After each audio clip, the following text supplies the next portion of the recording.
Dari Convention Hotel Mercure Ancol Jakarta. Ya, dari kubu pro dulu mungkin bisa memperkenalkan diri dan kawan-kawannya. Silakan. Elo Nian Candi Prambanan, kisah magis 1000 candi. Sampailah kita pada grand final. Izinkan kami memperkenalkan diri. Assalamualaikum warahmatullahi wabarakatuh. Dewan juri yang terhormat, insan pemerhati pemilu Indonesia, dan rekan berpikir kami dari tim kontra. Perkenalkan, kami dari UIN Sunan Kalijaga bersama saya, Vina Khairunisa selaku pembicara pertama, Muhzik Ril selaku pembicara kedua, dan Pinto Kagati selaku pembicara ketiga yang pada malam hari ini mendukung penuh keberlakuan MOSI, yakni pemisahan pemilu nasional dan pemilu lokal, jeda waktu 2 hingga 2,5 tahun. Oleh karena itu sekian dan terima kasih. Oke, tepuk tangan untuk Regu Pro dari UIN Sunan Kalijaga, Yogyakarta. Sekarang kita ke anak Ciputat, kubu kontra. Silakan. Pergi ke Ancol naik kereta, di kereta tidur menggunakan bantal. Perkenalkan kami dari tim UIN Syarif Hidayatullah Jakarta, siap menggoncang panggung grand final. Assalamualaikum warahmatullahi wabarakatuh. Shalom, Om Swastiastu, nama budaya, salam kebajikan untuk kita semua. Dewan juri yang arif dan bijaksana, rekan berpikirku dari tim kontra yang kami banggakan, beserta para pemerhati demokrasi yang berbahagia.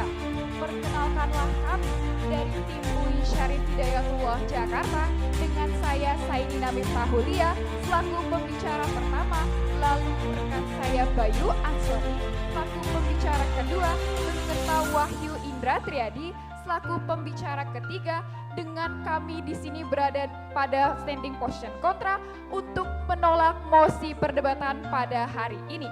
Sekian dan terima kasih. Oke, kita akan mulai babak pertama. Tepuk tangan untuk kita semua. Oke, saya akan mulai ke Regu Pro dulu untuk menyampaikan argumentasi pembuka dan waktu dan tempat kami persilakan. Justisia Seper Reformanda S. Hukum senantiasa mereformasi dirinya sepanjang waktu. Kontekstualisasinya terhadap mosi, maka pemisahan pemilu nasional dan pemilu lokal dengan jeda waktu 2 hingga 2,5 tahun menjadi election reform bagi kejenuhan dari hajat besar negara Indonesia. Dewan juri, kita harus akui secara jujur bahwa lahirnya mosi perdebatan kali ini bukan muncul dari kehendak yang kosong, melainkan berakar dari putusan Mahkamah Konstitusi nomor 135/PUU Stip 22/2024, di mana putusan ini menggeser bahkan mengkonstruksi ulang desain keserentakan pemilu. Dan putusan ini Dewan Juri bukan sekadar catatan hukum biasa, ia adalah pondasi konstitusional karena setiap putusan Mahkamah Konstitusi adalah hasil penafsiran langsung atas Undang-Undang Dasar 1945 yang bersifat final dan mengikat, serta mengatur arah langkah negara. Namun Dewan Juri, putusan ini tidak hadir sebagai teks normatif saja. Ia lahir dari keresahan sosial, dari kelelahan penyelenggara, dari kompleksitas pemilu 5 kotak, dari suara rakyat yang terseok-seok dalam sistem yang terlalu padat. Dengan kata lain Dewan Juri, putusan ini berdiri di antara hukum dan realitas, menjadi jembatan antara kebutuhan konstitusi dan pengalaman demokrasi kita. Sebelum masuk pada tatanan argumentasi logis, saya selaku pembicara pertama akan terlebih dahulu untuk mengantarkan latar belakang lahirnya mosi perdebatan hari ini. Bahwa secara definitif pemilu nasional adalah pemilu presiden atau wakil presiden, anggota DPR dan anggota DPRD, sementara pemilu lokal adalah pemilu gubernur, bupati, wali kota, DPRD provinsi dan DPRD kabupaten kota. Mosi ini Dewan Juri menghendaki bahwa pemilu tidak lagi dilakukan dalam satu hari besar yang sama, tetapi dipisahkan. Rakyat memilih secara nasional terlebih dahulu, kemudian 2 hingga 2,5 tahun setelahnya memilih wakil-wakil tingkat daerah. Dalam tatanan konstitusional, pasal 22E ayat 1 Undang-Undang Dasar 1945 memberikan keleluasaan kepada pembentuk undang-undang untuk mengatur term of election yang dilaksanakan pada 5 tahun sekali, sehingga dapat memberi banyak ruang tafsir termasuk putusan Mahkamah Konstitusi nomor 14 garing PU strip 11 tahun 2013 dan putusan Mahkamah Konstitusi nomor 55 garing PU strip 17 garing 2019. Selanjutnya Dewan Juri, mari kita kembali pada satu pengalaman yang barangkali kita semua rasakan pada pemilu 2019 dan pada pemilu 2024. Ketika kita masuk ke dalam bilik suara dengan 5 surat suara di tangan, daftar calon yang begitu panjang, logo partai yang menumpuk, dan suasana politik yang bising dengan pertarungan pilpres. Di atas kertas itulah Dewan Juri yang kita sebut sebagai pemilu serentak 5 kotak. Tetapi di lapangan seringkali rasanya bukan rakyat yang berdaulat, melainkan sistem yang menyeret rakyat untuk cepat-cepat memilih dalam situasi yang sangat kompleks. Disinilah mosi ini berdiri, bahwa bukan soal sekadar memindahkan tanggal pemungutan suara, melainkan soal mengatur ulang cara rakyat untuk menggunakan haknya. Agar pemilihan politik kita lebih sadar, lebih rasional, dan penyelenggaraannya lebih manusiawi Dewan Juri. Mari kemudian kita perinci bahwa hak rakyat memilih bukan sekadar datang ke TPS dan mencoblos, tetapi proses yang menimbang, mengukur, dan memutuskan. Dalam pemilu 5 kotak justru itu dikerdilkan, di mana pemilih justru fokus pada pemilihan presiden itu sendiri. Pun selanjutnya ada beban penyelenggaraan yang menumpuk, ada pranata logistik yang kurang, ada isu nasional yang bergejolak hingga menenggelamkan isu lokal. Dengan kata lain Dewan Juri, pemilu 5 kotak bukan hanya tidak efisien, tetapi juga tidak efektif dan tidak manusiawi. Sehingga Dewan Juri, pemisahan pemilu nasional dan pemilu lokal akan memberikan dampak positif yang dari berbagai lapis dimensi, dari sisi penyelenggara, dari sisi peserta, pun dari sisi pemilih Dewan Juri. Oleh karena itu, kesetujuan kami terhadap mosi dilandasi dengan 3 poin argumentasi.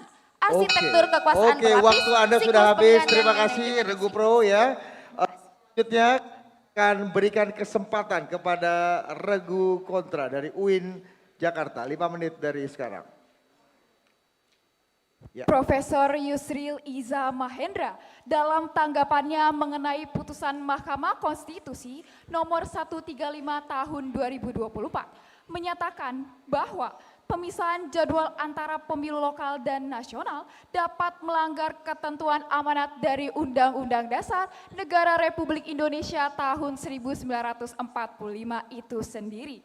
Hal ini dikarenakan pemisahan jadwal pemilu dapat memicu perpanjangan atau penyusunan masa jabatan yang tidak sesuai dengan amanat konstitusi yang mengindahkan pemilu setiap 5 tahun sekali. Dewan Juri yang terhormat, korelasinya dengan mosi perdebatan kita pada kali ini, yakni pemisahan pemilu nasional dan lokal dengan jeda waktu 2 tahun hingga 2,5 tahun, justru secara jelas dan lugas bertentangan dengan amanat konstitusi tentang kepemiluan itu sendiri. Dewan Juri yang terhormat, maka atas dasar naratif afirmasi tersebutlah kami menolak mosi perdebatan pada hari ini.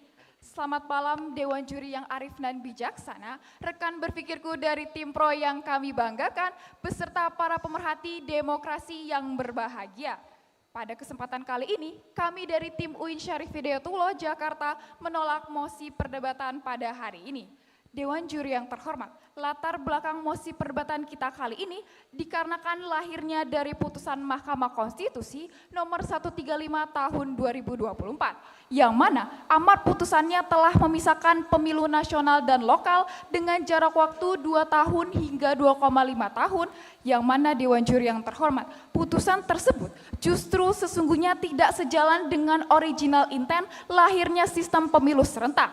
Sebab perlu kita pahami bersama bahwa skema pemilu serentak 5 kotak telah diejahwantakan dalam pasal 22E Undang-Undang Dasar Negara Republik Indonesia tahun 1945 yang mengamanatkan pula melalui Undang-Undang Nomor 7 Tahun 2017 yang kemudian memperoleh legitimasi konstitusional melalui putusan MK Nomor 55 Tahun 2019 yang menyatakan bahwa model pemilu serentak merupakan salah satu bentuk penyelenggaraan pemilu yang sah dan sesuai prinsip konstitusi itu sendiri.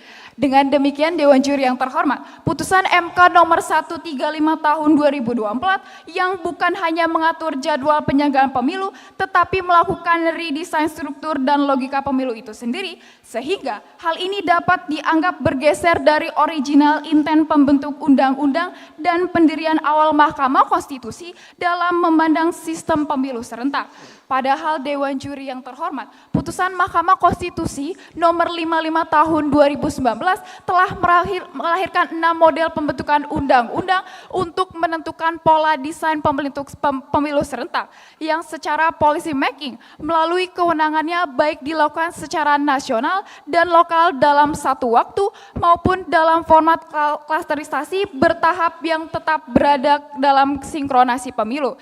Sehingga apa Dewan Juri yang terhormat? Lahirnya putusan MK nomor 135 tahun 2024 justru telah menciptakan inkonsistensi doktrinal yang menggeser batas kewenangan open legal policy pembentuk undang-undang dan memunculkan tafsir baru yang justru bertampak pada fragmentasi siklus politik serta pemilu di Indonesia. Dewan Juri yang terhormat, pun sangat amat disayangkan eksistensi putusan 135 justru telah melahirkan problematika baru Dewan Juri yang terhormat, yakni dalam desain penyelenggaraan pemilu kita dimulai dari adanya potensi tumpang tindih tahapan yang terjadi secara masif. Dewan Juri yang terhormat, oleh itulah Dewan Juri yang terhormat, kami maka dari itu Dewan Juri yang terhormat, berdasarkan apa yang kita sampaikan mengenai problematika tadi, oleh karena itu maka atas dasar problematika tersebut kami menawarkan gagasan solutif dan aplikatif melalui optimalisasi sistem pemilu serentak melalui penguatan lembaga dan tata kelola teknis pemilu yang demokratis guna menciptakan pemilu yang konstitusional dan berkeadilan. Dewan Juri yang terhormat, pun hal ini juga akan menguatkan sistem daripada pembangunan pada daerah. Dewan Juri yang terhormat, di mana Dewan Juri yang terhormat di daerah masih berada pada fase politik yang berada dan berpotensi menghasilkan kebijakan yang saling tumpang tindih dan tidak terintegrasi yang akhirnya memperlambat pencapaian target pembangunan nasional secara menyeluruh. Oleh itulah Dewan Juri yang terhormat, kami menolak mosi perdebatan pada hari ini. Terima kasih Regu Kontra, boleh tepuk tangan. Ini menyatakan berakhirnya babak pertama ya. Baik, kita akan mulai sesi pertama, yaitu untuk Regu Pro terlebih dahulu.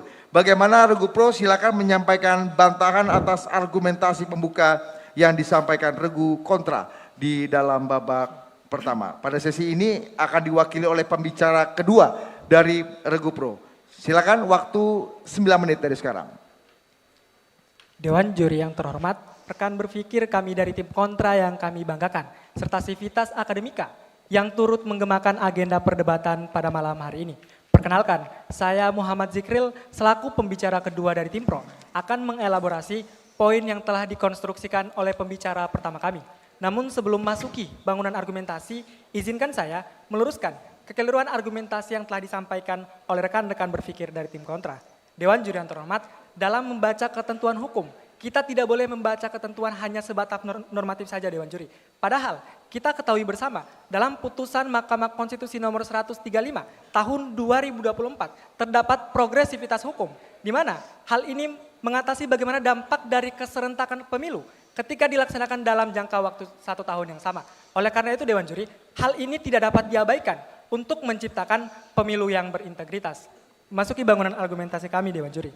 Dewan Juri yang terhormat, dalam putusan Mahkamah Konstitusi nomor 135 garing PU strip 22 garing 2024.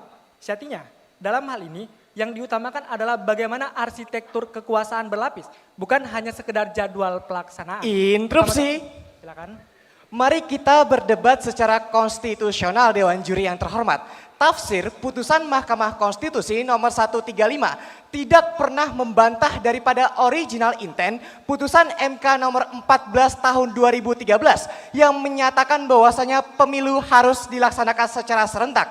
Namun apabila kita melihat tafsir daripada putusan 135 hanya mengevaluasi daripada teknis dan juga praktiknya saja tanpa mengandalkan daripada fundamental konstitusionalnya, maka silakan dijawab rekanku, apakah daripada tersebut akan melanggar daripada kedudukan MK itu sendiri? Pertanyaannya sederhana Dewan Juri, apakah putusan Mahkamah Konstitusi tidak konstitusional Dewan Juri? Kita mengetahui Mahkamah Konstitusi sebagai the guardian of constitution, sekaligus sebagai the final interpreter of constitution. Sehingga Dewan Juri, bagaimana bisa putusan Mahkamah Konstitusi lalu kita anggap inkonstitusional? Dewan Juri yang terhormat, melanjutkan bangunan argumentasi kami. Kita mengetahui arsitektur kekuasaan di Indonesia itu berlapis Dewan Juri, di mana kita tidak hanya mengenal satu level kekuasaan, kita mengenal kekuasaan tingkat pusat, tingkat provinsi, bahkan tingkat kabupaten atau kota, di mana tiap-tiap lapisan memiliki aktor politik yang berbeda, kewenangan yang berbeda, anggaran yang berbeda, dan juga problem lokalitas yang berbeda pula. Silakan. Pertama Dewan Juri, rekanku Timpro tidak sama sekali menjawab apakah putusan MK nomor 135 tahun 2024 telah menjawab secara original intent yang telah dijelaskan dalam putusan MK nomor 14 tahun 2013. Pun yang kedua, sedari awal pembicara pertama hingga pembicara kedua Timpro tidak menjelaskan bagaimana mekanisme secara teknis terhadap salah satu implikasi daripada pemisahan pemilu ini, yakni terkait dengan perpanjangan masa jabatan bagi anggota DPRD dan kepala daerah. Dewan Juri yang terhormat, yang perlu kita ketahui, dalam teori hukum, kita tidak hanya mengenal penafsiran originalisme, kita mengenal Dewan Juri penafsiran non-originalism, di mana Dewan Juri kadangkala yang diutamakan adalah living constitutionalism Dewan Juri. Kita tidak boleh hanya terpaku pada teks normatif, kita harus Dewan Juri bagaimana menyesuaikan dengan kebutuhan masyarakat, menyesuaikan dengan kebutuhan hukumnya. Sehingga Dewan Juri, inilah kekeliruan dari rekan-rekan berpikir dari tim kontra. Dewan Juri yang terhormat, silakan. Jelas dalam putusan Mahkamah Konstitusi nomor 55 tahun 2019 telah menyatakan bahwasanya Mahkamah tidak boleh mengubah daripada adanya desain original intent itu sendiri. Mengapa Dewan Juri yang terhormat? Karena dalam pertimbangan hukumnya MK menyatakan bahwa hal tersebut merupakan open legal policy, sehingga ketika MK daripada menafsirkan hal tersebut maka MK telah melanggar daripada prinsip Bangalore Principle, di mana MK tidak boleh mengintervensi kewenangan lembaga lainnya. Silakan dijawab. Dewan Juri yang terhormat, kita ketahui dalam putusan MK nomor 55 tahun 2019, MK menawarkan model keserentakan, di mana model keserentakan yang lahir dalam putusan Mahkamah Konstitusi nomor 135 adalah model keserentakan yang setnya telah diberikan opsi oleh Mahkamah Konstitusi itu sendiri. Melanjutkan bangunan argumentasi kami Dewan Juri, ketika semua level pemilihan dalam hal ini dipilih pada hari yang sama, maka sejatinya kita seakan-akan sedang mencampur tiga agenda politik yang besar. Apa akibatnya Dewan Juri? Akibatnya kita tidak sedang membangun koordinasi yang rapi. Namun Dewan Juri, kita sedang menciptakan kebisingan elektoral, di mana isu-isu nasional menghegemoni, lantas isu lokal tertelan tanpa suara. Dewan Juri yang terhormat, oleh karena itu, mosi ini sejatinya bukan hanya sekedar agar pemilih tidak lelah. Namun Dewan Juri, mosi ini sedang menjamin bagaimana struktur kekuasaan bertingkat. Interupsi. Di mana kedaulatan rakyat di tingkat pusat punya panggungnya sendiri, kedaulatan rakyat di tingkat daerah punya panggungnya sendiri. Silakan. Dewan Juri yang terhormat, apabila kita melihat data dari KPU RI, yakni terkait sistem pemilihan pemilu terpisah dan serentak, di mana pada tahun 2019 terdapat 69,78% Dewan Juri yang terhormat. Kemudian pun dalam sistem pemilu serentak, yakni terdapat 81,97% Dewan Juri yang hal ini menyebabkan bahwasannya antusias publik terjadi ketika pemilu itu serentak Dewan Juri yang terhormat. Yang mana pemisahan pemilu sejatinya tidak dapat menjamin perbaikan terhadap kualitas demokrasi. Maka inilah yang perlu dijawab oleh rekanku tim Pro Dewan Juri yang terhormat. Dewan Juri yang terhormat, rekan-rekan sejatinya tidak memahami bagaimana pertimbangan hukum Mahkamah Konstitusi. Mahkamah Konstitusi dalam pertimbangan hukumnya telah menyatakan bahwasanya putusan ini untuk mengatasi kelelahan politik, mengatasi beban penyelenggara yang bertumpuk. Pun Dewan Juri, hal ini untuk bagaimana kemudian isu lokal tidak terpinggirkan dari isu nasional. Dewan Juri yang terhormat, melanjutkan bangunan argumentasi. Dewan Juri, mari kita lihat bagaimana siklus pemerintahan ketika pemilu lokal dan pemilu nasional dipisah. Dewan Juri, pada tahun pertama, rakyat akan memilih presiden dan wakil presiden, DPR, dan juga DPD. Pun Dewan Juri, dalam tahun yang pertama dan kedua, pemerintah pusat akan bekerja, kebijakan dibuat, kemudian APBN digelontorkan, serta program dijalankan. Pada tahun ketiga, rakyat akan melihat efeknya, bagaimana rakyat mengevaluasi dan mempertimbangkan ketika kepala daerah dan DPD yang lahir dari mandat lokal, apakah dalam hal ini responsif terhadap kinerja nasional. Artinya apa Dewan Juri? Pemilu lokal dalam hal ini berfungsi sebagai mekanisme kontrol, mekanisme koreksi terhadap kebijakan nasional, bukan sekedar ikut-ikutan euforia pemilihan presiden itu sendiri. Oleh karena itu Dewan Juri, sudut pandang yang menjadi kunci dalam mosi perdebatan kali ini adalah kita akan menghadirkan dua momen akuntabilitas Interupsi. dalam siklus 5 tahunan. Yang pertama adalah akuntabilitas nasional pada tahap awal dan yang kedua adalah akuntabilitas lokal pada pertengahan. Silakan. 4 interupsi belum dijawab sama sekali oleh rekanku Timpro mengenai daripada open legal policy, mengenai daripada original intent, mengenai daripada Bangalore Principle, mengenai daripada adanya kontekstualisasi yang tidak mampu dipahami oleh rekanku Timpro Dewan Juri yang terhormat. Terkait daripada perpanjangan masa jabatan, rekanku sampai detik ini belum menentukan bagaimana teknisnya Dewan Juri yang terhormat dan justru rekanku hanya berputar-putar pada asumtif yang tidak mampu membuktikan fakta empiris mengenai efektivitas dari mekanisme rekanku Timpro. Dewan Juri yang terhormat, kita ketahui bahwasanya ketentuan open legal policy ada batasannya Dewan Juri. Ketika batasan open legal policy dilanggar, maka Dewan Juri, Mahkamah Konstitusi sudah seringkali dalam putusannya memutus terkait open legal policy. Pun Dewan Juri, terkait penafsiran originalism, Dewan Juri, kami telah mengatakan bahwa penafsiran dalam Mahkamah Konstitusi tidak hanya sebatas originalism. Ada penafsiran living konstitusional yang dalam hal ini diakomodir dalam putusan MK nomor 135. Oleh karena itu Dewan Juri, dalam putusan ini sejatinya akan memberikan perspektif demokrasi yang jauh lebih sehat daripada semua sistem dipaketkan di awal lalu dibiarkan stagnan dalam 5 tahun. Dewan Juri yang terhormat, untuk menutup argumentasi kali ini, kita akan melihat bagaimana teori Jeremy Bentham terkait teori utilitarianisme, di mana Jeremy Bentham mengatakan bahwa hukum haruslah dapat menghadirkan kebahagiaan atau kemanfaatan bagi sebanyak-banyaknya orang.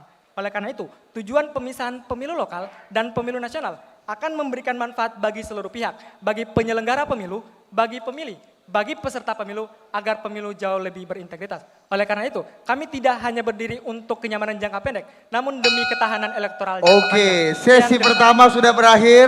Terima kasih, boleh kasih tepuk tangan biar semangat ya. Oke, kita masuk ke sesi kedua. Ini gilirannya kubu kontra ya dari UIN Jakarta. Kita persilakan pembicara kedua dari kubu kontra, waktu 9 menit kami persilakan. Dinyalain dulu. Selamat malam Dewan Juri yang terhormat, rekanku Timpro yang amat kami banggakan, serta para pemerhati demokrasi yang berbahagia. Perkenalkanlah saya Bayu Ansori, selaku pembicara kedua tim kontra yang akan meluruskan arah perdebatan kita kali ini. Dewan Juri yang terhormat, izinkanlah saya untuk membidas terlebih dahulu poin-poin kesalahan dari rekanku Timpro.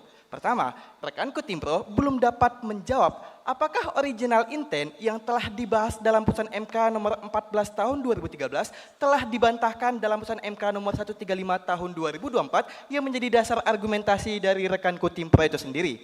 Pun yang kedua Dewan Juri, 9 menit rekanku Timpro berbicara, tidak ada satupun argumentasi yang menjelaskan bagaimana mekanisme teknis daripada perpanjangan masa jabatan anggota DPRD dan kepala daerah sebagai salah satu bentuk implikasi ketika kita menyetujui daripada mosi perdebatan kali ini. Dipersilakan. Nampaknya rekan-rekan kami dari tim kontra pertama tidak membaca putusan Mahkamah Konstitusi terkait dengan perpanjangan masa jabatan DPRD dan bagaimana perpanjangan masa jabatan kepala daerah. Sejatinya Mahkamah Konstitusi telah memberikan 3 opsi di situ dan silahkan pilih jika rekan-rekanku tidak menginginkan opsi perpanjangan jabatan. Dan yang kedua Dewan Juri yang terhormat, dalam membaca mosi ini seharusnya kita tidak hanya melihat putusan Mahkamah Konstitusi. Mosi ini lahir dari evaluasi jangka panjang, keresahan pemilih, keresahan penyelenggara dan keresahan dari bagaimana lelahnya masyarakat serta serta penyelenggara dalam ketidakadilan elektoral itu sendiri.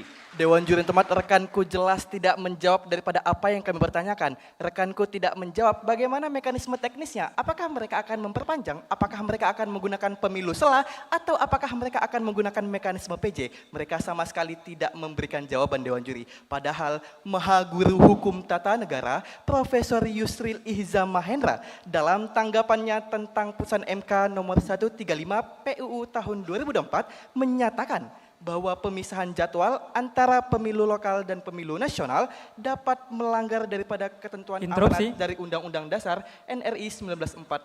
Dipersilakan. Dewan Juri yang terhormat, lalu bagaimana rekan-rekan akan menjawab bagaimana pertimbangan hukum Mahkamah Konstitusi yang sejatinya menjelaskan bagaimana dampak-dampak dari keserentakan pemilu ketika dilaksanakan dalam jangka waktu tahun. Bagaimana kelelahan politik, bagaimana beban penyelenggara, bagaimana isu lokal yang tertinggal dari isu nasional. Bagaimana rekan-rekan akan menjawabnya?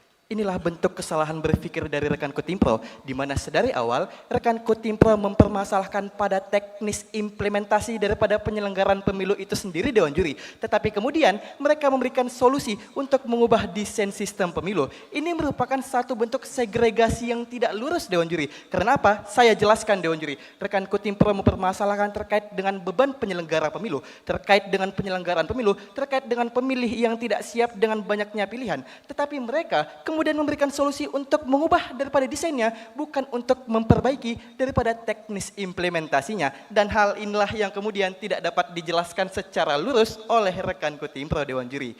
Pun perlu kita ketahui, dalam pasal 22E ayat 1 Undang-Undang Dasar Negara Republik Interupsi. Indonesia, dipersilahkan. Dewan Juri yang terhormat, sangat disayangkan rekan-rekan kami dari tim kontra tidak membaca secara utuh putusan Mahkamah Konstitusi terkait dengan beban penyelenggara dan himpitan tahapan nyata-nyatanya akan mampu diselesaikan hanya dengan jeda 2 sampai dengan 2,5 tahun. Mengapa Dewan Juri yang terhormat? Karena memang begitulah adanya proses pemilu. 2 tahun masa persiapan dan masa itu harus dipisahkan. Bagaimana mungkin jika tidak dijeda, proses tersebut tidak akan terhimpit dan itulah yang seharusnya dibuktikan oleh rekan-rekan kami dari tim kontra. Justru karena kami sudah membaca keseluruhan daripada putusan tersebut, makanya kami dapat memberikan kesimpulan bahwasanya yang menjadi permasalahan utama ialah pada ranah teknis implementasi Dewan Juri, bukan pada ranah desain sistem pemilu itu sendiri. Karena apa? Dalam putusan nomor 135 PUU tahun 2024 tidak ada pertimbangan hukum sama sekali yang dapat menjawab daripada original intent yang telah dibahas dalam putusan MK nomor 14 tahun 2013.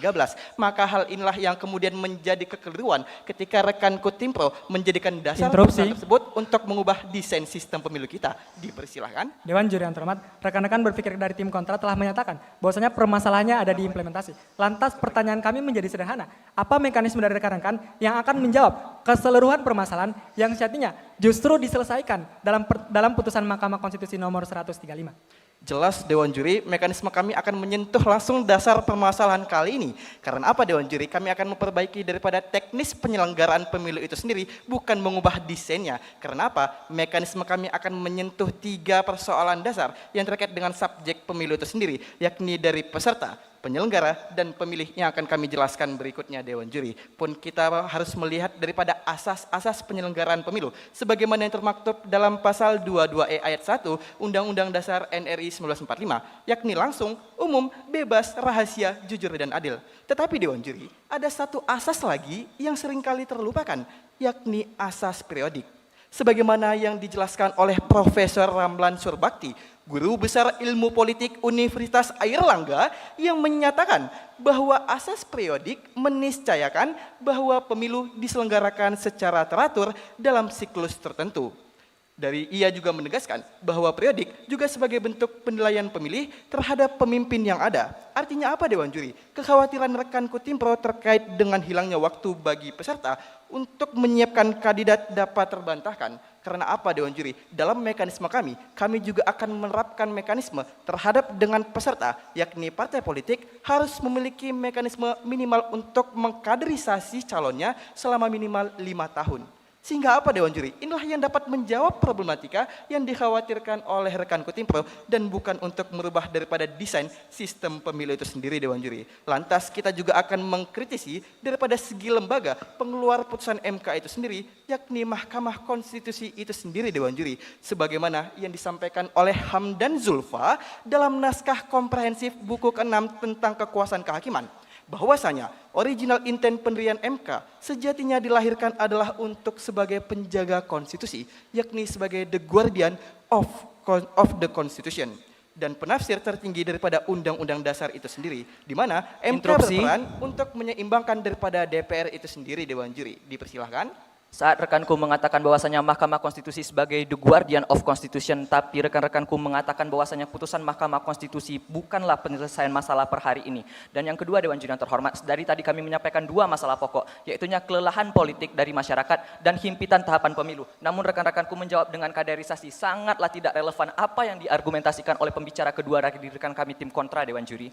Maka dari itu kami katakan sebagai the guardian of constitution ialah sebagai penjaga dan penafsir dari konstitusi, Dewan Juri. Tetapi kita juga mengenal dalam konsep separation of power adanya pemisahan kekuasaan rekanku, yakni ada kekuasaan eksekutif, ada legislatif dan juga ada yudikatif yang jelas dipisahkan dalam sistem hukum kita. Di mana ketika satu kekuasaan melanggengkan daripada kekuasaan lain, itu akan menderogasi daripada separation of power itu sendiri, Dewan Juri. Pun Dewan Juri yang terhormat, Profesor Mahfud MD pernah menyatakan bahwa secara substansi putusan MK nomor 135 tahun 2024 telah masuk ke dalam ranah policy making itu sendiri, di mana MK dapat kehilangan netralitas konstitusionalnya dan menimbulkan presiden buruk yang mencederai original intent daripada MK itu sendiri. Maka dari itu, Dewan Juri, diperlukan adanya pembatasan yang jelas ketika MK harus mengeluarkan daripada sifat putusan itu sendiri, dan yang bagus dan yang tepat ialah apa, Dewan Juri? Sesuai dengan putusan MK nomor 55 tahun 2019 itu sendiri. Oleh karena itu kami akan memberikan mekanisme yang bersifat kebaruan untuk menjawab problematika saat ini. Di mana pertama, terhadap peserta kami akan menerapkan syarat kaderisasi politik untuk calon yang diajukan minimal 5 tahun, Dewan Juri. Pun yang kedua, bagi penyelenggara, kami akan memperkuat koordinasi Bawaslu di tiap-tiap tingkatan, mulai dari Bawaslu RI, Bawaslu Provinsi, Bawaslu Kabupaten atau Kota, hingga pengawas kecamatan dalam sistem berbagi terintegrasi, yakni melalui sistem elektronik.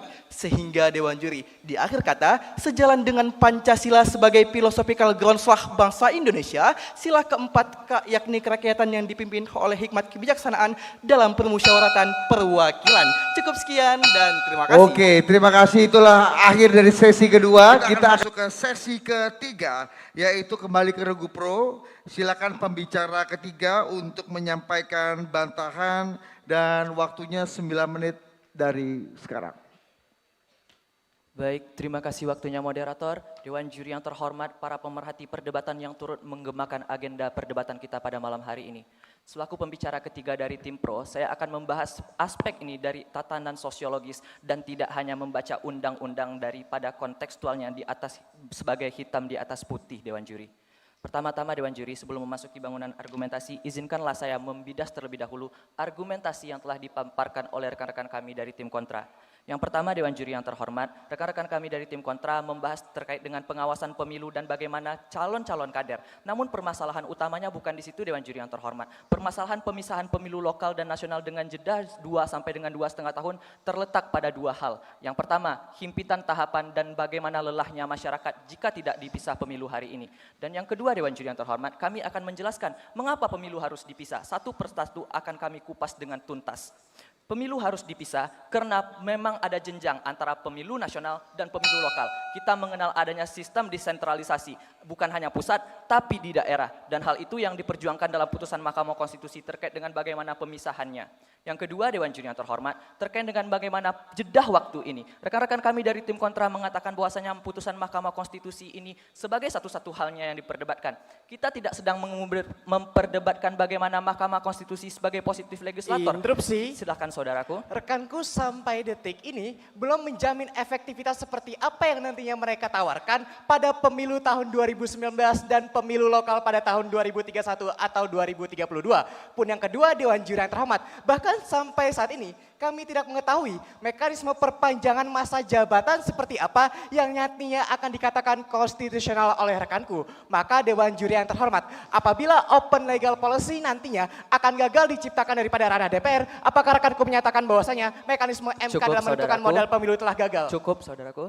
Dewan juri yang terhormat, marilah kita kupas satu persatu. Bahwasanya rekan kami dari tim kontra, kami telah mengatakan ada 3 putusan di Mahkamah Konstitusi memberikan rekomendasinya. Silahkan pilih yang mana. Jika rekan-rekanku mengatakan Mahkamah Konstitusi di sini mengeliminasi bagaimana hak daripada DPR, silahkan kembalikan kepada DPR. Bukan di sini kita perdebatkan. Mahkamah Konstitusi telah memberikan 3 model ideal. Jika tidak setuju dengan perpanjangan, maka kita pilih model lainnya. Dan hal itulah yang seharusnya diperhatikan. Melanjutkan bangunan argumentasi. Sebentar saudaraku, Dewan Juri yang terhormat, rekan-rekan kami dari tim kontra lupa bahwasanya pemisahan pemilu ini lahir karena pemilu lokal terlupakan. Di saat rekan-rekan kami dari tim kontra menyatakan hasil dari KPU RI yang menunjukkan adanya presentasi di mana masyarakat ikut di dalam pemilu nasional dan pemilu lokal, ada di situ perbedaan selebih dari 10%.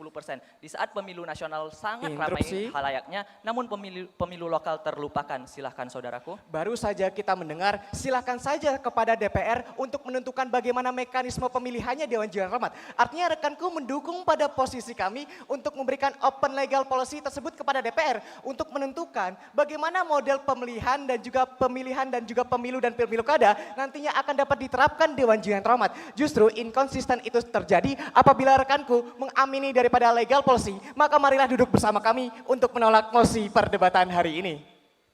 Terima kasih waktunya Dewan Juri yang terhormat. Rekan-rekan kami dari tim kontra di sini memperdebatkan konstitusional Mahkamah Konstitusi atau jeda pemilu 2 sampai dengan 2,5 tahun yang telah diputus Mahkamah Konstitusi. Kami dari awal menyatakan dengan tegas bahwasanya mosi perdebatan ini lahir bukan hanya dari lahirnya putusan Mahkamah Konstitusi, akan tetapi dari evaluasi yang panjang dalam pelaksanaan pemilu. Model ini sudah berkali-kali dibahas. Bahkan Dewan Juri yang terhormat dalam buku 1 seri Demokrasi Elektoral tahun 2013 yang ditulis Hasyim Asyari dan kawan-kawan pada tahun 2013, model ini sudah diantisipasi karena himpitan tahapan yang sangat berbahaya. Lantas apa yang akan dikatakan rekan-rekan kami dari tim kontra terkait dengan himpitan tahapan demokrasi lokal yang terlupakan? Dan dalam konteks itulah lahirnya mosi perdebatan ini. Kami hadir di sini mempertahankan bagaimana efek sosiologis, bukan terkait dengan putusan Mahkamah Konstitusi semata secara normatif. Dan dalam konteks itulah rekan-rekanku tidak akan mampu menjawab satupun permasalahan yang ada di dalam putusan 135 tersebut. Silahkan saudaraku. Pertama Dewan Juri, mereka mengatakan bahwasanya di sisi mereka itu akan memperkuat daripada legitimasi kekuasaan itu sendiri Dewan Juri dan akan mengefektifkan daripada pengimplementasian kebijakan. Perlu kita ketahui ketika suatu pemilu dan pemilu nasional dan pemilu lokal dipisahkan, maka akan terdapat jarak 2 hingga 2,5 tahun. Maka Dewan Juri akan jelas RPJMN dengan RPJMD-nya berbeda Dewan Juri. Lantas bagaimana pengimplementasian kebijakan dapat dilangsungkan secara maksimal ketika RPJMN dengan RPJMD-nya tidak dapat selaras Dewan Juri? Disitulah letak kekeliruan berpikir rekan-rekan kami dari tim kontra Dewan Juri yang terhormat. Justru model ini akan memperkuat model apa yang diinginkan oleh rekan-rekan kami dari tim kontra. Kita simulasikan Dewan Juri yang terhormat. Di saat pemilu nasional telah dilaksanakan di tahun 2029, maka kebijakan nasional akan berjalan. Di situ rakyat dapat melihat siapa sebenarnya partai yang selaras dengan nasional. Dan pada saat pemilu lokal datang, masyarakat dapat memilih. Dan disitulah kekhawatiran rekan-rekanku terkait dengan RPJMD dan RPJM nasional akan dapat tercapai. Disitulah kekhawatiran satu persatu akan kami kupas dengan tuntas. Akan tetapi Dewan Juri yang terhormat, kami membuktikan bahwasanya terkait himpitan tahapan pemilu yang sudah disusun sedemikian rupa tidak akan mampu terjawab apabila mosi ini ditolak. Jeda 2 sampai dengan 2,5 tahun adalah model paling ideal dan hal itu bukan hadir dari ruang diskusi sempit 9 negarawan, akan tetapi hadir dari diskusi panjang, evaluasi masyarakat dan penyelenggara pemilu. Silahkan saudaraku. Justru Dewan Juri dengan adanya pemisahan pemilu nasional dan pemilu lokal ini akan menempatkan Indonesia untuk selalu berada pada masa transisi Dewan Juri. Karena apa? Margarito Kamis menyatakan bahwa demokrasi yang terlalu sering disibukkan dengan siklus pemilu justru melemahkan kapasitas negara dalam melakukan perannya mengimplementasikan kebijakan. Bayangkan Dewan Juri ketika pemerintah pusat dengan pemerintah daerah itu lebih fokus untuk mempersiapkan kampanyenya di 2 atau 2,5 tahun di tiap-tiap tahun dan tidak fokus pada mengimplementasikan kebijakannya Dewan Juri. Dewan Juri yang terhormat, sangat disayangkan. Masa pemilu sudah diatur di dalam bagaimana undang-undang pemilu tersebut. Masanya bukanlah 2 atau 2,5 tahun. Masa pemilu diatur dalam hitungan bulan yang singkat. Dan dalam masa itulah masyarakat akan terpapar politik. Bukan 2 sampai dengan 2,5 tahun yang disampaikan oleh rekan-rekan kami dari tim kontra Dewan Juri. Kita akan melihat lebih jauh. Jika rekan-rekanku ingin melihat bagaimana pemilu lokal dan nasional ini dipisahkan, kita harus belajar ke negara-negara yang telah menerapkannya. Di India dan di Inggris. Mereka menerapkan karena alasan forgotten election. Lokal demokrasi telah dilupakan. Saat pemilu lokal dan nasional diserentakkan, masyarakat hanya tahu presidennya saja, tidak tahu siapa kepala daerahnya. Jangankan anggota DPR-nya Dewan Juri yang terhormat, kami akan membuktikan dari survei indikator politik, sebentar saudaraku, dari survei indikator politik Indonesia menunjukkan bahwasanya pada pelaksanaan pilkada tahun 2024, 66% pemilih tidak tahu sama sekali nama calon yang akan mereka coblos. Dari mana rasionalitas dan adanya penguatan desentralisasi itu dari rekan-rekan kami tim kontra? Hal itulah yang tidak akan mampu dijawab. Silahkan saudaraku. Ketika rekanku menyatakan bahwasanya masyarakat tidak tahu, apakah rekanku menyatakan bahwasanya sistem proporsional terbuka telah gagal karena hak konstituen untuk mendekatkan daripada wakil yang dipilih telah ada pada mekanisme proporsional terbuka. Pun yang kedua, rekanku juga belum menjawab bagaimana mekanisme perpanjangan masa jabatan. Pun yang ketiga, Dewan Juri yang terhormat, ketika rekanku permasalahkan saat ini terdapat ketimpangan antara eksekutif dan juga kepala daerah, maka di situ perlu ada kaderisasi Dewan Juri yang terhormat yang berjenjang, bukan dengan mengatur daripada desain dan juga merubah daripada teknis pemilu itu sendiri. Baik, silakan terima dijawab. kasih Dewan Juri yang terhormat. Rekan-rekan kami dari tim kontra tidak melihat bagaimana desain ini Dewan Juri yang terhormat. Rekan-rekan kami dari tim kontra tidak melihat bagaimana faktanya bukan terkait dengan sistem proporsional terbuka, akan tetapi karena isu nasional telah meluap, demokrasi lokal terlupakan, dan hal tersebut telah terjadi di berbagai negara. Kami telah membuktikan satu persatu, bukan hanya di Indonesia terjadi. Di Indonesia terjadi, kami telah mengatakan survei tersebut 66% masyarakat tidak tahu siapa kepala daerahnya. Apalagi Dewan Juri yang terhormat, DPR-nya saat dijeda 6 bulan saja di kepala daerah, mereka tidak tahu kepala daerahnya. Untuk itu, mekanisme ini akan memaksimalkan apa yang dikhawatirkan oleh rekan-rekan kami dari tim kontra. Dewan Juri yang terhormat, hal ini adalah ibarat kita menyatukan dalam konteks ini semua pemilu bersama. Di saat pemilu hancur, tidak ada ruang koreksi, tidak ada evaluasi. Sedangkan dengan mekanisme kami akan menyelamatkan demokrasi. Di saat pemilu nasional ada kekurangannya, maka ada ruang evaluasi bagi penyelenggara, ada ruang evaluasi bagi masyarakat untuk menilai. Dan hal itu akan diterapkan pada saat pemilu lokal. Apabila pemilu lokal gagal, dalam konteks itu ada lagi ruang belajar. Dan hal inilah yang akan menyelamatkan demokrasi. Sekian, terima kasih. Demikian sesi ketiga, boleh tepuk tangan ya. Semakin panas, semakin seru, dan selanjutnya kita akan masuk ke sesi keempat. Tim kontra, kami persilakan untuk pembicara ketiga, waktu Anda 9 menit. Selamat malam Dewan Juri yang kami hormati, serta insan pemerhati demokrasi Indonesia. Perkenalkan, saya Wahyu Indra selaku pembicara ketiga dari tim kontra yang akan mematahkan seluruh logical fallacy yang gagal dipahami oleh rekanku tim pro. Mengapa Dewan Juri? 24 menit rekanku berbicara, dari pembicara 1, pembicara 2, pembicara 3, tidak ada pun satu implementasi gagasan yang mampu mewujudkan daripada penegakan hukum pemilu itu sendiri. Mengapa Dewan Juri? Pertama, rekanku gagal menjawab daripada open legal policy di DPR itu sendiri. Bahkan rekanku menyatakan bahwasanya akan menyerahkan ketentuan itu kepada DPR. Artinya rekanku sama saja duduk seperahu dengan kami. Pun yang kedua, rekanku juga gagal Dewan Juri untuk menjawab daripada adanya Bangalore Principle yang nyata-nyatanya MK telah mengintervensi daripada adanya kewenangan pembentuk undang-undang. Pun yang ketiga Dewan Juri, sampai saat ini rekanku belum memberikan teknis bagaimana perpanjangan masa jabatan terhadap DPRD dan juga kepala daerah itu sendiri. Sehingga hal inilah yang harus dijawab oleh rekanku tim pro. Silakan.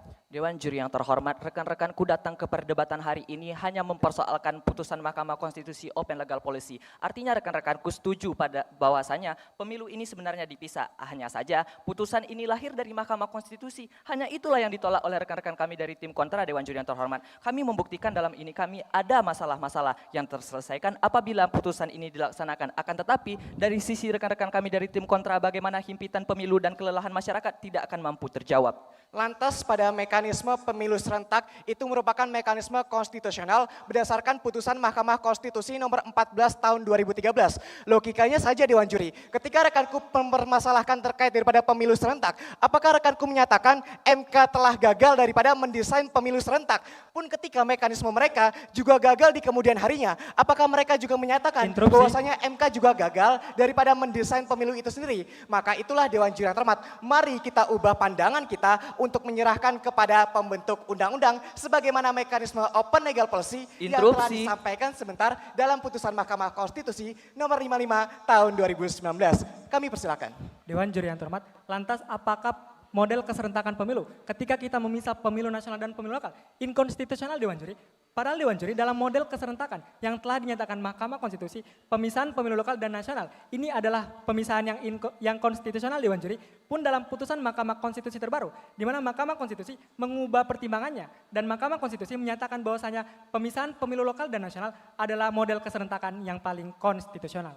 Lantas ketika nantinya Dewan Juri yang terhormat, daripada adanya pemisahan pemilu nasional dan pemisahan lokal, terdapat adanya ketidakefektivitasan yang sampai saat ini tidak mampu dijamin oleh rekanku Timpro, apakah MK nantinya akan terus mengganti desain model pemilunya Dewan Juri yang terhormat? Karena pemilu serentak adalah model yang didesain oleh MK itu sendiri, maka rekanku semata-mata menyatakan bahwasanya model pemilu serentak yang ditetapkan oleh Mahkamah Konstitusi telah gagal Dewan Juri. Silakan. Dewan Juri yang terhormat, nampaknya rekan-rekanku tidak memahami bagaimana mahkamah memutus segala suatu persoalan. Bahwasanya mahkamah akan menyesuaikan dengan konteks kebutuhan, apa yang sejatinya relevan, dan disitulah mahkamah melakukan tafsir. Jika mahkamah merubah putusannya, itu hal yang disebut dengan overruling, dan kita mengenal konsep tersebut. Nampaknya rekan-rekan tidak memahami kewenangan Mahkamah Konstitusi yang diperbolehkan overruling atau mengubah putusannya, dan dalam konteks itulah rekan-rekanku telah gagal mengatakan Mahkamah Konstitusi. Pun rekan Dewan Juri yang terhormat, rekan-rekanku hanya mempermasalahkan putusan MK, mari kita lihat tafsir satu persatu daripada pertimbangan hukum putusan 135 yang tidak mampu dibaca sama sekali oleh rekanku. Putusan 135 tidak pernah menentang original intent daripada putusan MK nomor 14 tahun 2013 terkait daripada pemilu serentak. Justru Mahkamah hanya menjadi evaluator pemilu Dewan Juri yang terhormat yang justru tidak sesuai dengan original intent pembentukan Mahkamah Konstitusi itu sendiri sebagaimana yang telah disampaikan oleh Hamdan Zulfa dalam naskah komprehensif buku 6 tentang kekuasaan kehakiman. Maka rekanku gagal mendudukan mosi perdebatan hari ini. Mari kita lihat aktualisasinya Dewan Juri. Apa itu open legal policy? Dalam putusan Mahkamah Konstitusi nomor 116 tahun 2023 mengenai parliamentary threshold, yakni menghapus adanya syarat 4%. Namun MK tidak menentukan berapa syarat daripada parliamentary threshold itu sendiri yang akan nantinya diserahkan kepada pembentuk undang-undang. Inilah bentuk open legal policy Dewan Juri. Ketika mekanisme saat ini dinyatakan, sebentar saudaraku, dinyatakan gagal, maka berikanlah kewenangan kepada pembentuk undang-undang untuk menentukan bagaimana model pemilu yang nantinya efektif Dewan Juri. Silakan saudaraku. Dewan Juri, bukankah sedari awal kami telah menjelaskan bahwasanya permasalahannya ada pada beban penyelenggaraan yang menumpuk, ada logistik yang kurang, ada kejenuhan pemilih, sampai tenggerusnya demokrasi lokal itu sendiri. Lantas bagaimana rekanku mengusulkan adanya mekanisme untuk optimalisasi rekrutmen partai politik? Bukankah hal tersebut tidak relevan dengan masalah pemilu di Indonesia saat ini, Dewan Juri? Seni berdebat adalah seni berargumentasi, bukan beradu emosi Dewan Juri yang terhormat. Ketika rekanku bagaimana menyelesaikan masalah saat ini, mari kita menyelesaikan masalah teknis Dewan Juri yang terhormat. Yang pertama, terkait daripada kandidasi dan juga kaderisasi partai politik itu sendiri. Kenapa Dewan Juri yang terhormat? Karena dalam Undang-Undang Partai Politik telah mengamanatkan bahwasanya partai politik wajib melakukan adanya kandidasi, dan hal ini nantinya akan menjawab daripada adanya ketidakwakilan sebagaimana data-data yang tidak efektif yang tidak mampu dijangkau oleh rekanku Timpro itu sendiri Dewan Juri yang terhormat. Pun yang kedua, dalam putusan Mahkamah Konstitusi nomor 55 tahun 2019 telah menyatakan bahwasanya Mahkamah tidak berhak untuk mengubah model pemilu serentak. Jelas hal ini terdapat adanya inkonsistensi Dewan Juri yang terhormat daripada adanya pembentukan putusan Mahkamah Konstitusi nomor 135 yang tidak pernah menentang bagaimana original intent itu nantinya akan disampaikan. Pun yang ketiga Dewan Juri yang terhormat, sampai detik ini kami selalu menunggu bagaimana mekanisme perpanjangan masa jabatan DPRD dan juga kepala daerah yang nyata-nyatanya tidak pernah akan disampaikan oleh rekanku Timpro itu sendiri. Padahal jelas Dewan Juri yang terhormat, apabila rekanku ingin mengulangi daripada adanya teknis PJ itu sendiri, maka terdapat adanya konferensi politik yang nantinya akan menimbulkan ketidaknetralan itu sendiri. Silakan saudaraku. Dewan Juri yang terhormat, memperkuat kaderisasi hanya menyelesaikan satu permasalahan dalam keserentakan pemilu ketika dilaksanakan dalam jangka waktu 1 tahun yang sama. Dewan Juri, bagaimana rekan-rekan akan menjawab terkait permasalahan-permasalahan lainnya, khususnya bagi beban penyelenggara dan bagaimana himpitan proses pemilu, di mana seringkali proses PHPU dalam hal ini masih berjalan. Lantas Dewan Juri, proses pemilihan kepala daerah dalam hal ini akan dilaksanakan Dewan Juri. Bagaimana bisa penyelenggara pemilu dapat mempersiapkan pilkada dengan baik Lantas dalam hal ini PHPU masih berjalan. Ketika rekanku mempermasalahkan teknisnya Dewan Juri yang terhormat, pembicara kedua kami telah menjelaskan bagaimana nantinya lembaga penyelenggara pemilu akan menjamin daripada adanya keserentakan pemilu itu sendiri. Pun yang belum sampaikan rekanku ialah bagaimana nantinya daripada efektivitas ketika rekanku menyatakan adanya pemisahan pemilu nasional dan pemilu lokal. Rekanku belum membawakan data empiris, mekanisme seperti apa, komparasi negara seperti apa yang menjadi kedudukan rekanku untuk menyetujui mosi perdebatan hari ini. Oleh karena itu Dewan Juri yang terhormat, kami akan menyampaikan komparasi negara, di mana kami melihat daripada negara Uruguay yang sebelumnya telah memisahkan adanya pemilu lokal dan juga pemilu nasional pada tahun 1999. Namun nyatanya Dewan Juri yang terhormat, terdapat ketidak efektivitasan daripada mekanisme di Uruguay. Akibat apa? Akibat adanya political fatigue atau kelelahan daripada adanya mekanisme masa transisi itu sendiri Dewan Juri yang terhormat. Sehingga Uruguay telah memisahkan adanya pemilu tersebut untuk menjadi pemilu serentak itu sendiri dan menghantarkan Uruguay sebagai negara 11 terbaik daripada model penyelesaian pemilu di dunia berdasarkan data World Justice Project. Sehingga Dewan Juri yang terhormat, ketika rekanku sampai saat ini belum menentang daripada original intent, belum menjelaskan teknis masa perpanjangan jabatan DPRD dan juga kepala daerah, belum membahas terkait daripada mekanisme open legal policy, maka untuk apa Dewan Juri yang terhormat untuk mengamini daripada mekanisme TIMPRO yang justru tidak memberikan adanya gagasan solutif mengenai daripada adanya permasalahan-permasalahan secara substantif. Karena apa Dewan Juri yang terhormat? Karena itulah kami memenangkan mosi perdebatan hari ini dengan bangga Dewan Juri. Terima kasih. Oke, berikan tepuk tangan. Wah, hebat sekali ya. Itu menandakan berakhirnya babak kedua dan akan mulai babak ketiga dari Regu Pro terlebih dahulu. Kita persilakan. Mikrofonnya dinyalakan supaya latihan jadi anggota DPR. Yang sebelah sana boleh dimatikan kalau nggak dipakai. Ya. Silakan. Yes. Baik, terima kasih waktunya moderator, Dewan Juri yang terhormat, rekan-rekan berpikir kami dari tim kontra. Sampailah kita di penghujung perdebatan, di mana masing-masing tim telah menyampaikan argumentasinya dengan sangat baik. Namun marilah kita lihat jalannya perdebatan ini lebih jauh, Dewan Juri yang terhormat. Kami sebagai tim pro maju dengan gagasan yang lebih progresif, sebab pemisahan pemilu lokal dan nasional dengan jeda waktu 2 sampai dengan 2,5 tahun memberikan dampak positif berupa membawa demokrasi Indonesia yang lebih sehat, karena dengan pemisahan pemilu kita akan belajar dari kesalahan pelaksanaan pemilu sebelumnya. Pemilu dan pemilihan bekerja dengan learning by doing, bukan learning after disaster. Pemilihan di Indonesia akan menuju pemilihan yang substansial, bukan hanya tahapan prosedural. Sedangkan Dewan Juri yang terhormat, rekan-rekan kami dari tim kontra tidak mampu menjawab tantangan yang diharapkan mosi.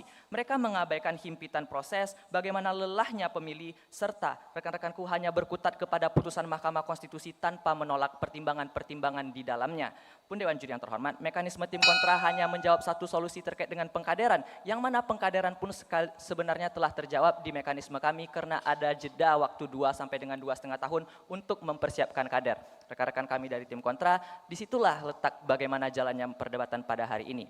Sebagai penutup, saya akan menyampaikan apa yang pernah disampaikan oleh leluhur kami. Sunan Kalijaga pernah berkata, "Angeli laras ilinung banyu, angeli ananging ora keli."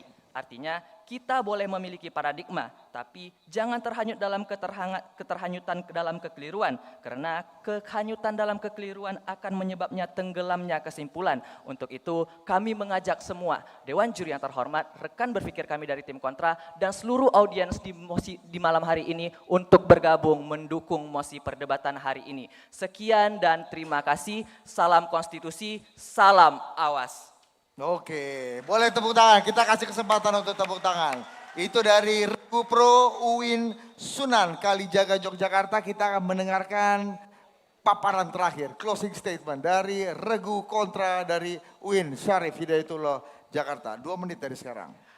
Agar perdebatan hari ini bukan hanya sekadar menjadi tontonan, tetapi juga dapat menjadi tuntunan dan tuntutan bagi kami mahasiswa dan bagi kita semua sebagai insan pemerhati demokrasi Indonesia, maka marilah duduk bersama kami untuk menolak mosi perdebatan hari ini. Karena apa Dewan Juri? Karena terdapat beberapa kekeliruan hingga akhir perdebatan hari ini yang tidak mampu dijawab oleh rekanku tim pro. Pertama Dewan Juri, rekanku belum mampu mendalilkan terkait daripada adanya open legal policy, bahkan rekanku telah inkonsisten Dewan Juri. Pun yang kedua, rekanku tidak mampu menjawab bagaimana Bangalore Principle tetap dipegang teguh oleh Mahkamah Konstitusi untuk tidak mengintervensi kewenangan lembaga lainnya. Pun yang ketiga Dewan Juri, sampai akhir perdebatan hari ini, rekanku tidak mampu memberikan mekanisme bagaimana perpanjangan masa jabatan DPRD dan juga kepala daerah. Pun yang keempat Dewan Juri, rekanku juga gagal memahami daripada original intent pelaksanaan pemilu 5 kotak sebagaimana yang telah ditafsirkan dalam naskah komprehensif buku kelima tentang pemilu. Pun yang keenam Dewan Juri, sampai saat ini rekanku tidak memberikan komparasi negara seperti apa yang dapat didudukan oleh rekanku tim pro. Maka Dewan Juri, mekanisme efektif dari kami ialah yang pertama, optimalisasi pendidikan politik bagi pemilih, dan yang kedua, optimalisasi kaderisasi bagi peserta pemilu, dan yang ketiga, optimalisasi daripada kesiapan teknis bagi penyelenggara pemilu untuk melaksanakan daripada demokrasi yang luber jurdil. Sehingga Dewan Juri, mekanisme kami telah selaras dengan adanya landasan sosiologis, filosofis, dan juga yuridis. Karena tanpa ketiganya hanyalah mayat-mayat hukum. Profesor Sacipto Raharjo. Oleh karena itu, duduklah bersama kami menolak mosi perdebatan hari ini.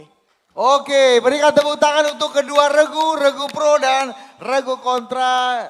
Babak ketiga sudah berakhir. Ya, partai. Baik saudara-saudara, wajib bagi saya sebagai ketua Dewan Juri menyampaikan bahwa sudah diputuskan siapa juara 1 lomba debat kelima Bawaslu RI. Izinkan saya membawa alat bukti. Alat buktinya apa?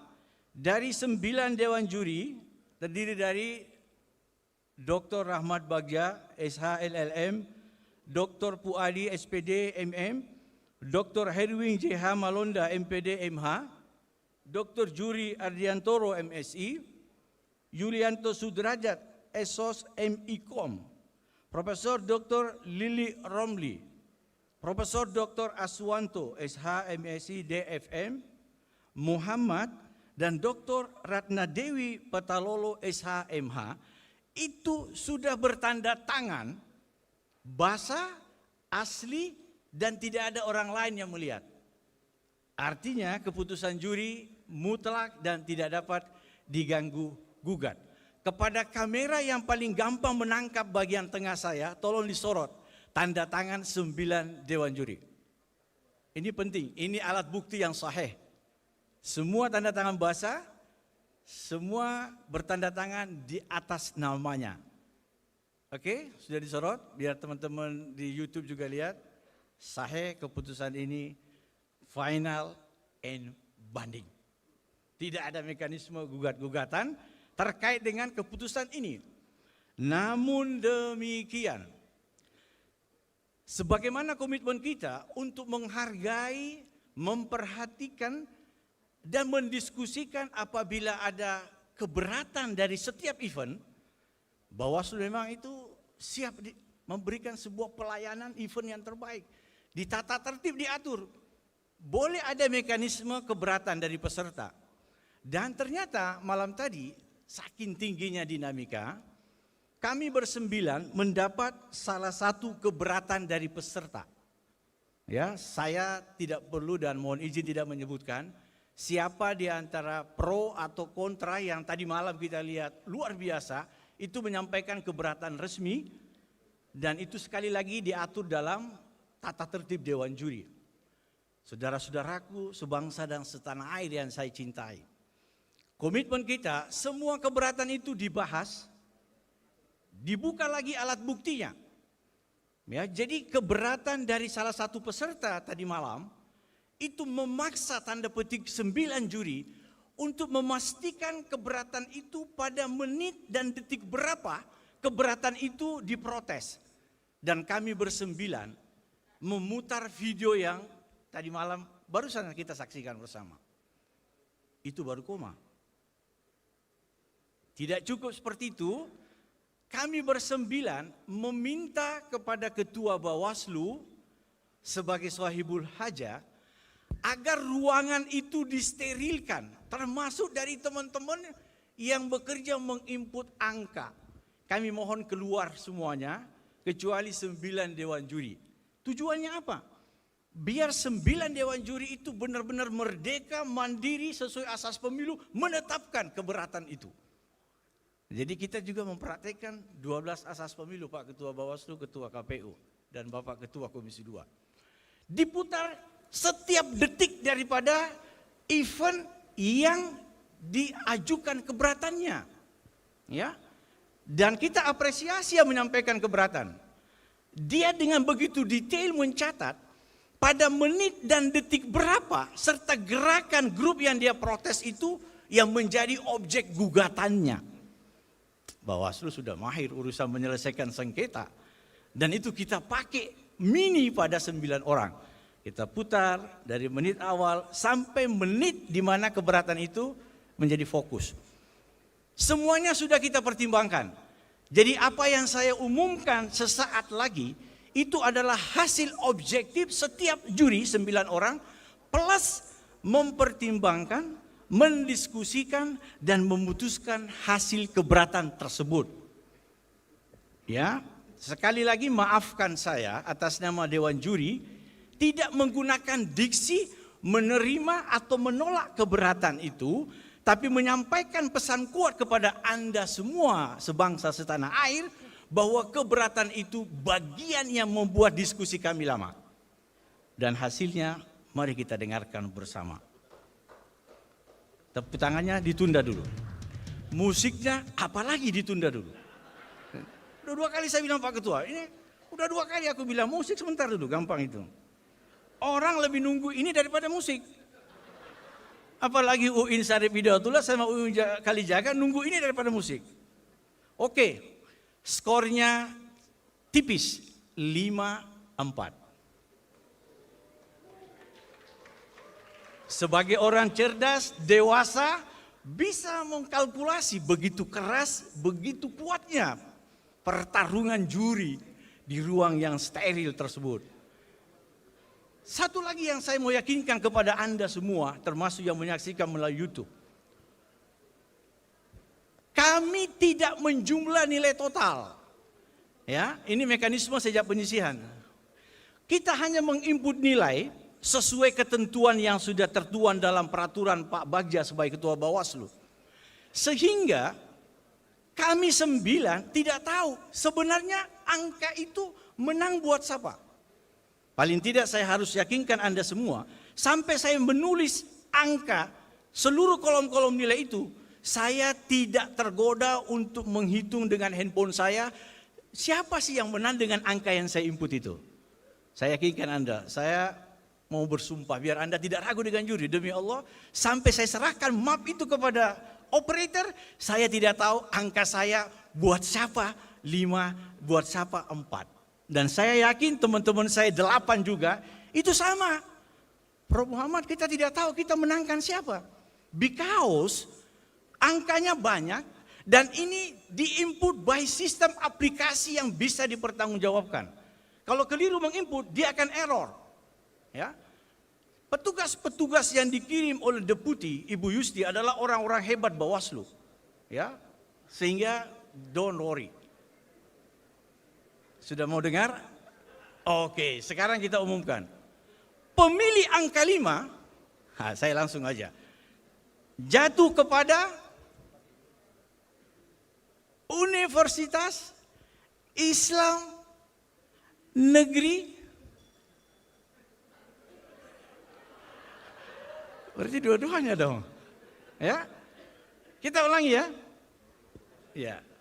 Juara 1 dengan poin 5 dari Dewan Juri diraih tahun ini sebagai juara 1 debat Bawaslu jatuh kepada Universitas Islam Negeri Syarif Hidayatullah. Terima kasih. Assalamualaikum warahmatullahi wabarakatuh. Waalaikumsalam warahmatullahi wabarakatuh. Kita ucapkan selamat kepada Universitas Islam Negeri Syarif Hidayatullah Jakarta sebagai juara pertama kompetisi debat penegakan hukum pemilu 5